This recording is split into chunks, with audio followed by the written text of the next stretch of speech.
Thank you, Joey. Las Vegas, how are we doing right now? I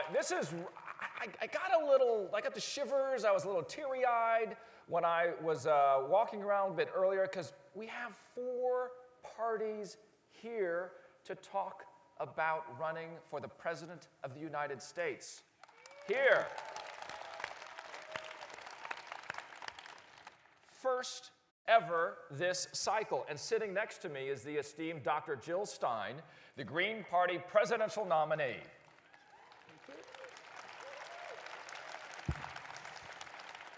So, Dr. Stein, thanks for being here. I know you've been all around the country as it is running for president. This is not the first time you've done this. Why do you want to do it again? Well, we got some work to do. You know, I'm in this not just as a candidate, I'm in this as a mother, as a medical doctor, as a citizen of the planet.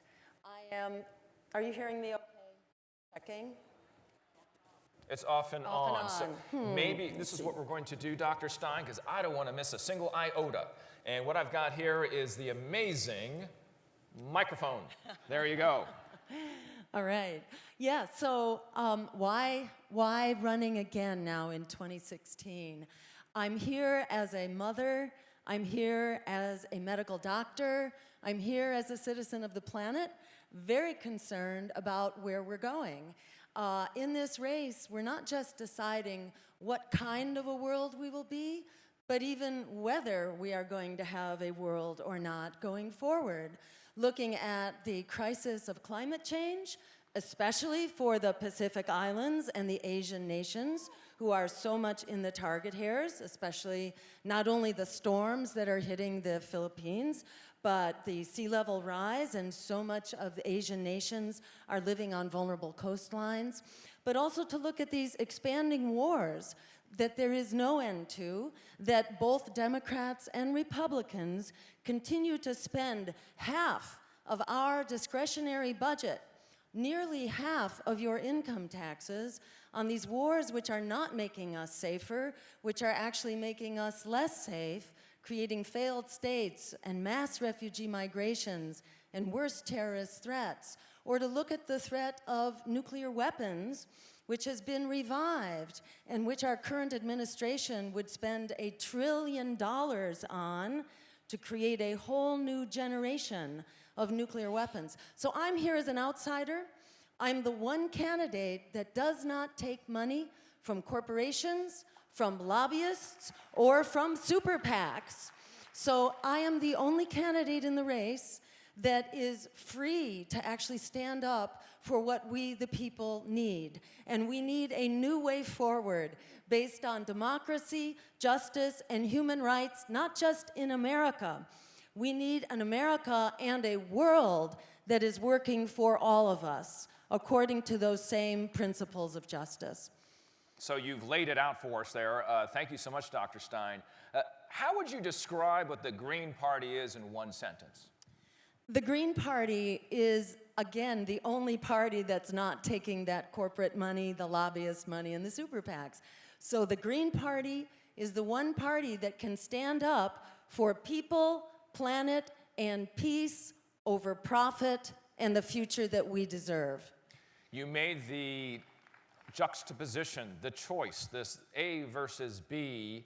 We need to look at our defense budget. We need to put that stuff on in this other bucket. You're talking about environmental policy. Why is it either or? Exactly. You know, let me say, I think they all go together.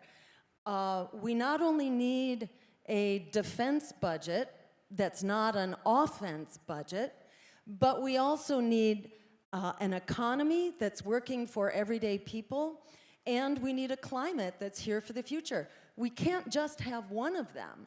They all have to go together. So I'm calling for a Green New Deal, like the New Deal that got us out of the Great Depression, but in this case, it's also a Green New Deal. So it both fixes the crisis of the economy at the same time that it fixes the crisis of the climate, creates 20 million jobs to transform our energy system to 100% clean renewable energy by 2030. That will create the jobs that we need to revive the economy and to make the wars for oil obsolete. I love this stuff, but you know, it takes a couple of days to do what you just described here. If you look at Singapore as an example, you know, they've been trying to develop a similar technological advancement in their country, and it's taken decades. You look at Silicon Valley, and you look at the infrastructure, you look at the human capital, as well as the physical capital, or if you will, the factories that need to be developed. How are you going to do this? This could take decades.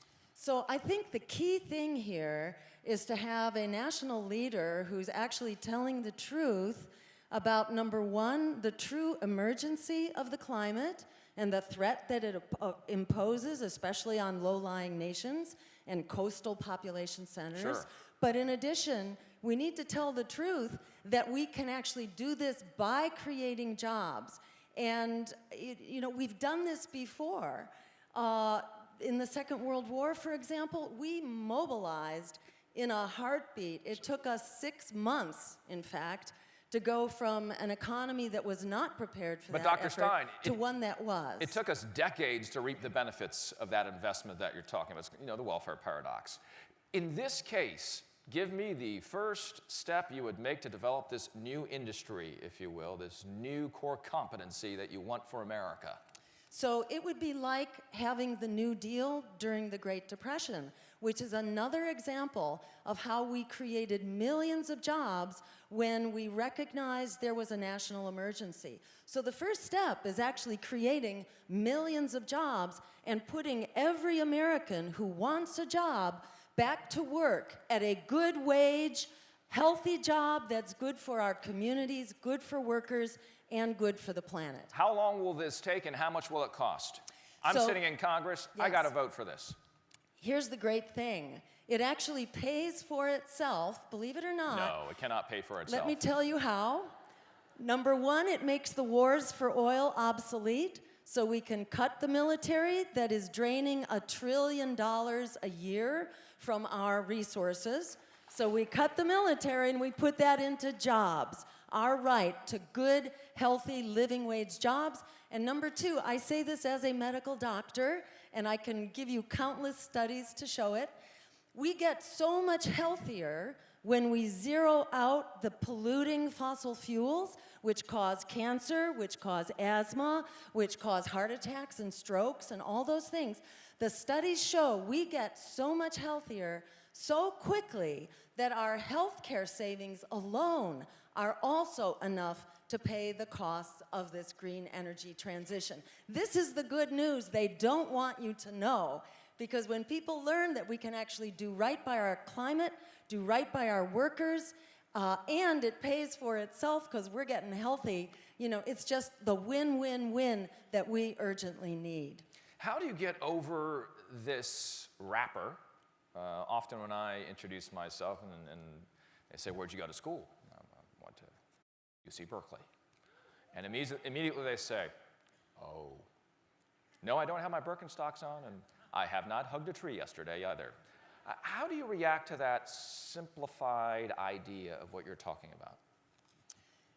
I find actually most people right now are really worried about the climate. They're also worried about the economy, and they don't know because the powers that be don't want you to know. They're trying to divide and conquer and keep us into separate warring camps. But the reality is that we can have the jobs and we can fix our environment all in one. I find it's all about getting to the microphone, because once I have a chance to actually get to the microphone, I find, number one, people can smell a rat, and if you're not on some corporate payroll, they can tell.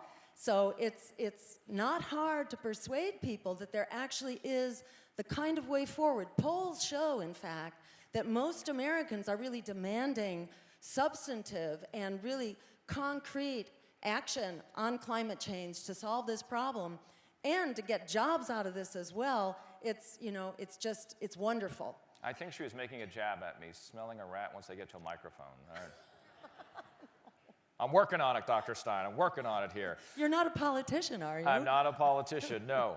You know, and I have to ask you this because I'm looking at the poll numbers, and I'll go to the averages of the recent polls, and you look at the numbers, and it's 5 or 4 or 3 or 2 sometimes over the course of the recent months. You may see a bump as the excitement launches from your successful nomination last weekend.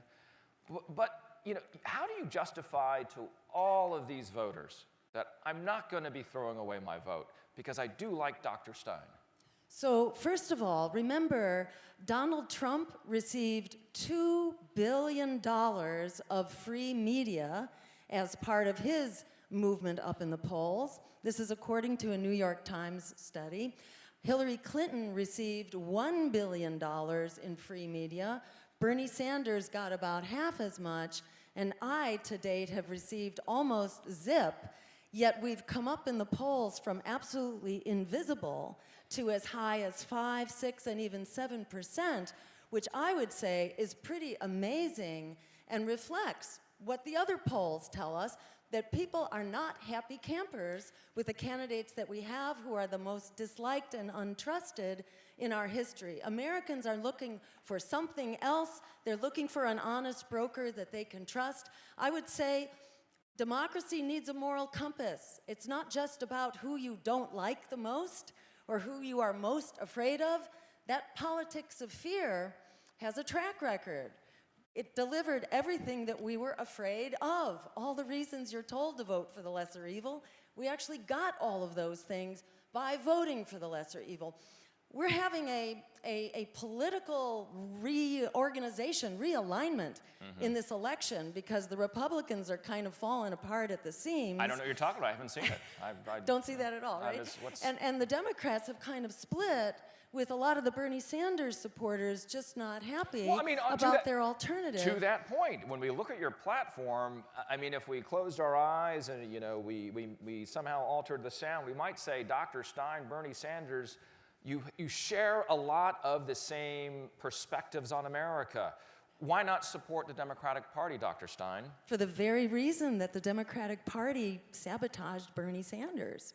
Sabotage. How did they sabotage Bernie Sanders? Well, you can look at the emails that were leaked from the DNC that showed behind the scenes collaboration between the Democratic National Committee and between the Hillary Clinton campaign and between certain members of the big mainstream media that tilted the playing field against him, that characterized him as a mess, that tried to characterize him as an atheist before a religious demographics, and just really poisoned the water against him in so many ways, not to mention superdelegates to start with that were not accountable to the voters. How are you going to get the Bernie Sanders vote then?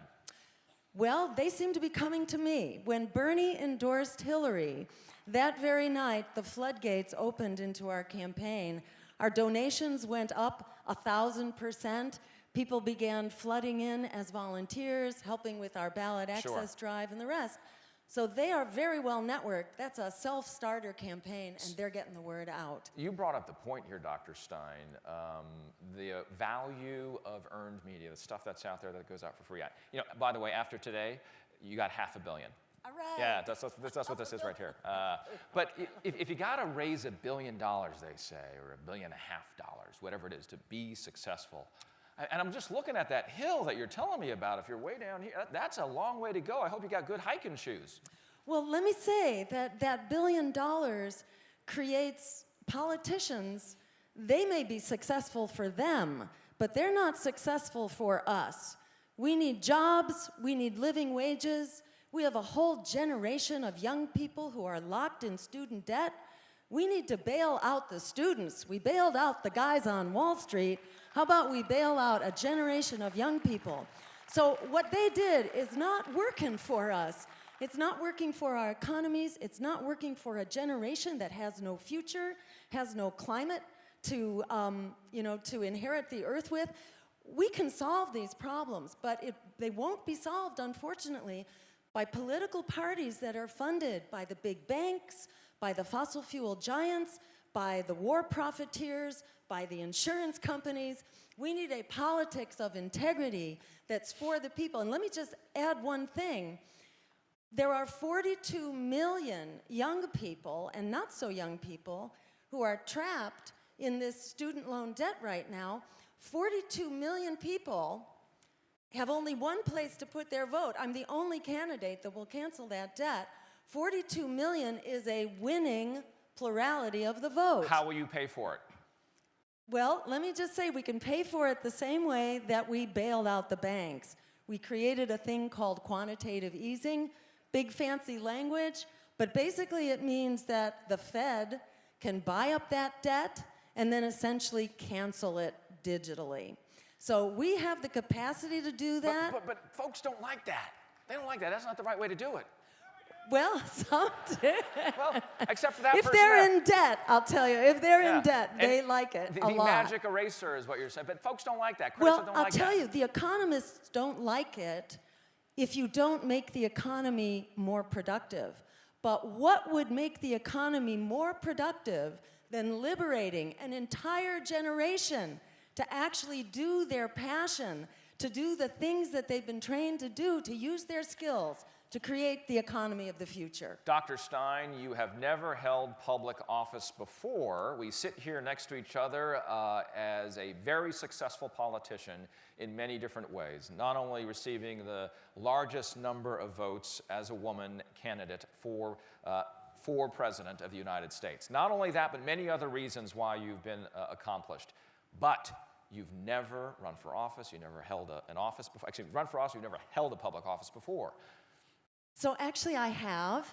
I have been elected for 2 terms to my town's town meeting, like the legislative body for my town. So I actually have served in office, but I have, what shall we say, I have worked inside of the system and I have worked outside of the system to get things done, to actually change legislation and to change regulation on behalf of everyday people. That includes cleaning up our toxic coal plants in Massachusetts. It includes shutting down our polluting incinerators, which were polluting, in fact, the fish supply, which was especially important to our immigrant communities who are fishers and rely on that fish supply.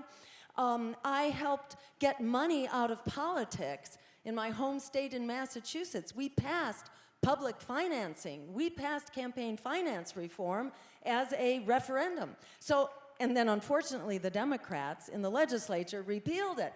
But I have been a part of these social movements that have actually changed government for the better. What I don't have. But the criticism is major public office. We're looking at governors, we're looking at those who have been members of Congress, and for some reason that's the typical path.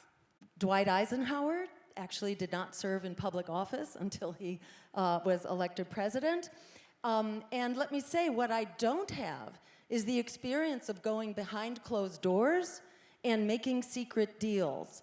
That's an experience I do not have and the American people do not want, and that would put us light years ahead, unfortunately, of the usual experience that most politicians bring to the table. So I would maintain that it's actually a great benefit to the public that I'm coming into office as an honest broker, accountable only to the American people. You've excited the audience here. Look at that. Somebody stood up.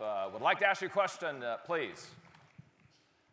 Dr. Stein, based on economic data, many historians argue that during the New Deal, the economy didn't actually recover until we entered the war. In fact, Howard Zinn said in the first year of the New Deal, unemployment actually increased under the New Deal. So under your version of this plan, how would things be different, and how do you see the economy recovering against also a proposition to avoid getting into another war, for example? Your name and where you're from. Justin Ching, Los Angeles, Fox Sports. Great. They talk a lot about that stuff on Fox Sports, I guess. I don't know. It's, All the time. It's, don't let the name fool you. So let me just say, I have never seen anywhere the claim that unemployment actually went up. Everything I have seen, the facts on the table actually show that employment went down, and rather quickly, within the first couple of months, millions of jobs actually were created under the New Deal. But you are right that the war effort was the final assistance to reviving the economy. And in a sense, what I'm calling for now is a wartime scale mobilization. But this is one that brings us together all around the world. We're not fighting each other. In fact, we've got to stop fighting each other so that we can start fighting our true greatest common enemy and common threat, which is actually climate change. So we call for converting our jobs to jobs in clean renewable energy, in healthy and sustainable food production, so we get rid of our urban food deserts that are so bad for our young people especially, and for everyone, and for creating public transportation, and for restoring our ecosystems. So we would create an emergency jobs program, putting everyone to work, and very definitely moving the opposite direction from war. In fact, I would be encouraging other countries as well to join us in a global Green New Deal to demilitarize our economies, because we don't need to fight over oil anymore in the green economy of the future. Thank you for your question. I appreciate that. What's your favorite green technology? Gosh, you know, you could, all of them, but especially pick one. Just give me solar. one. Give me Solar. One. Well, what kind of solar? Solar cells on your roof or over your garage that enable you to charge up your car. Why not wind? Wind's kind of cool. Wind is awesome. Well, it's hard to put a wind tower in your own backyard. Yeah.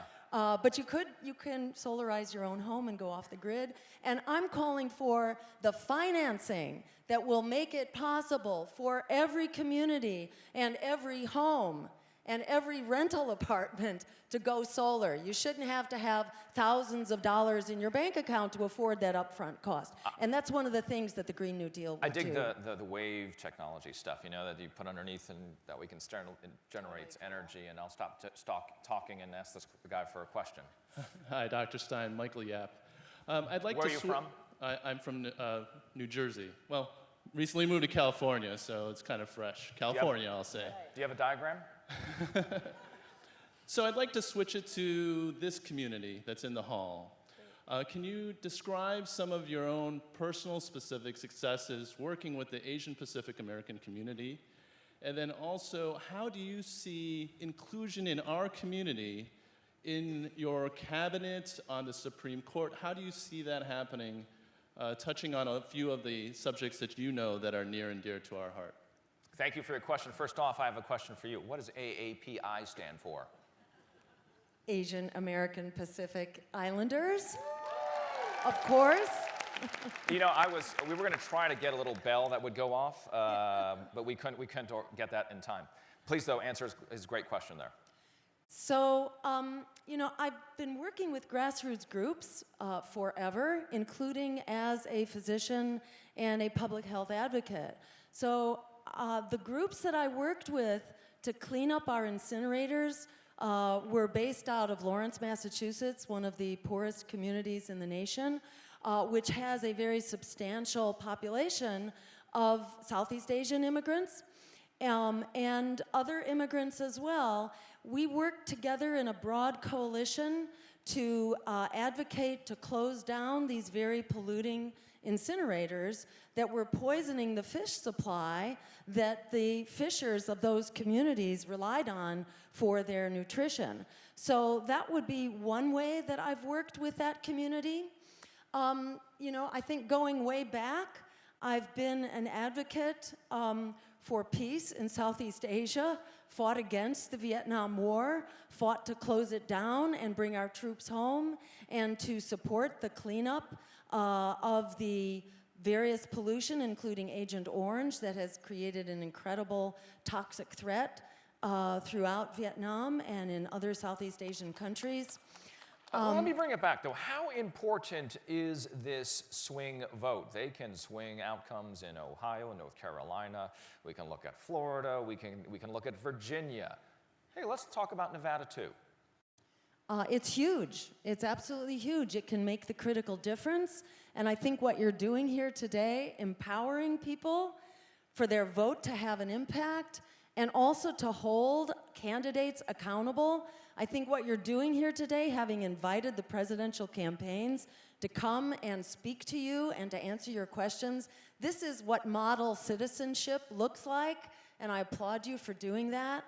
In terms of Oh, you got them moving back here right, now. thank you. I was wondering whether they were still awake. I wasn't sure. But how's everybody doing back there, by the way? all right. Yeah, all right, great, fantastic. But I want to take what you talked about, understanding the issues of diverse communities. And this is who you are. You cannot deny that it is part of what you have been. What is it like to be a woman and running for president in a country where when we look at wage, for instance, and it's below 80 cents to $1 for a woman versus a man taking on the same job, you understand those dynamics of equality, and in this case, gender inequality. Put those two together. Well, we certainly need gender equality and wage parity. But we also need to be sure that those wages are not poverty wages. We need parity at living wages with a national federal minimum wage of $15 an hour. Are you a feminist? Am I what? A feminist.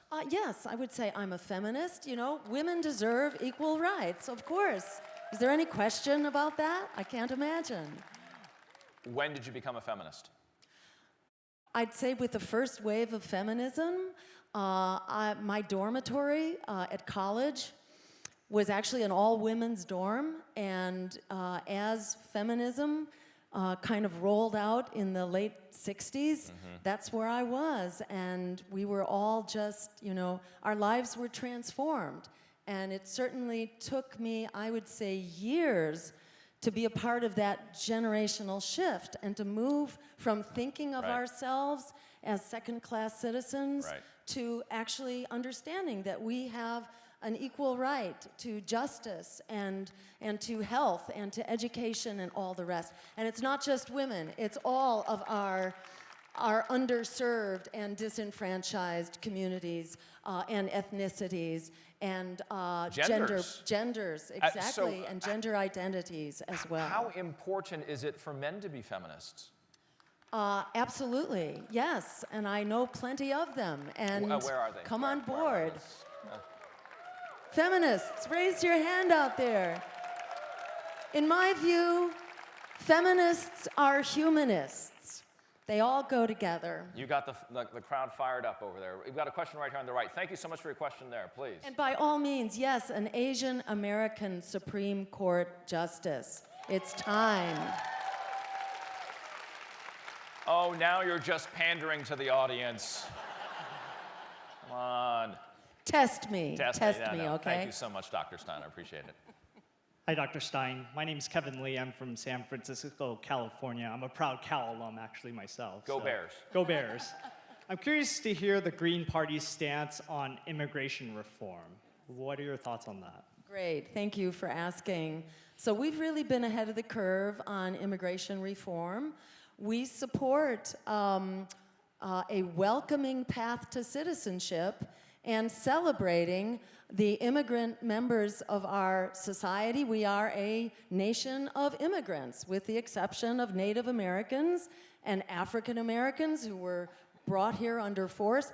All the rest of us are immigrants in this nation, and we must celebrate our latest wave of immigrants who add to the diversity and the strength and the power of our nation. Specifically, we call for an immediate end, to deportations, detentions, and night raids, which are a national scandal and should be stopped immediately. We support a welcoming path to citizenship, recognizing that this crisis of immigration, or I should say, to put it another way, one of the most powerful things we can do to stop the crisis of immigration is to stop causing it in the first place through misguided economic policies, misguided trade policies, and the war on drugs as well, that do so much to destabilize other economies and other societies and force people to become refugees in order to have the security, the stability, and the opportunities that they deserve. Thank you for your questions. I apologize we have run out of time for the Q&A, and I thank you all for standing up for that. I want to finish with the question I asked Governor Johnson here. What does family mean to you? Family, to me, means relationships. It means love. It means connection. And families are both biological. We're all born from a family.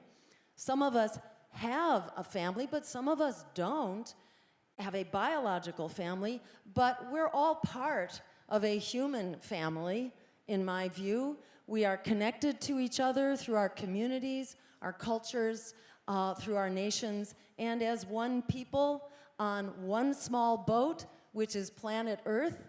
And I think the immigrant community knows better than anyone else what it means to truly be a global citizen.